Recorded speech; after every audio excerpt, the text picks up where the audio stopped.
We think of communities that care as an operating system for prevention for communities.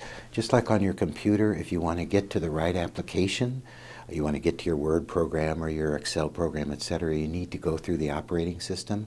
We think that communities that care is an operating system that helps communities get to the right application, the right prevention programs and policies to meet their needs. What we've learned is that when key leaders in the community adopt a science-based approach to prevention, that accomplishes the goal of reducing problem behaviors among young people. We've had the opportunity, with funding from NIDA and other NIH institutes, as well as the Center for Substance Abuse Prevention, to do a 10-year study of communities that care, a community randomized trial involving 24 communities, randomly assigned either to get CTC or not get CTC. And we followed a panel of over 4,000 young people from the 5th grade in those communities actually through high school. And we've seen that communities that care, when it's used in communities, produces reductions in delinquent behavior of 25% or more, in tobacco use of 32%, of 33% reductions in alcohol use community-wide among young people in CTC communities compared to control communities. And these effects last through high school. It's difficult to send live trainers to all the communities in America that need communities that care. One of the things that we've done recently with support from NIDA is to develop an electronic communities that care workshop system, which means that communities that care training is now streamed over the web, facilitated locally by a local facilitator who's trained to facilitate it.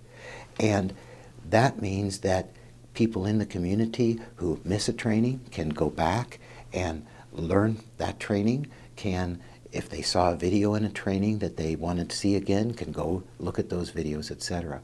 So there's a much greater flexibility now in the communities that care training. It doesn't require live certified trainers on site, but can be facilitated locally and provided at the schedule that works best for that community and the coalition in that community.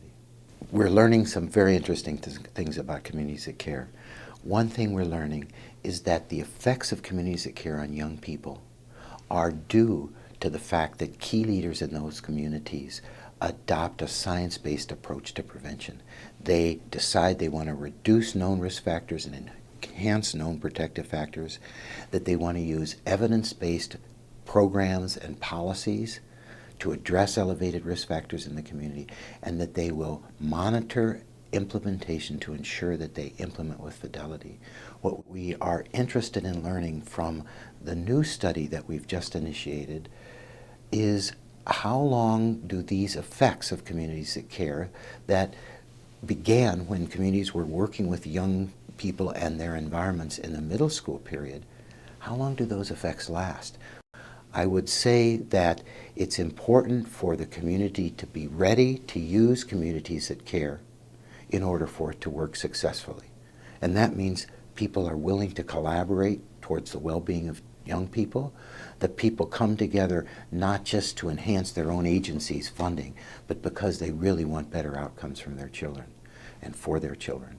And if community people come together, all the diverse stakeholders, and develop a common vision, and then work hard to implement the phases of communities that care, we've seen consistently across communities that they can be successful in doing that and in achieving better outcomes for young people.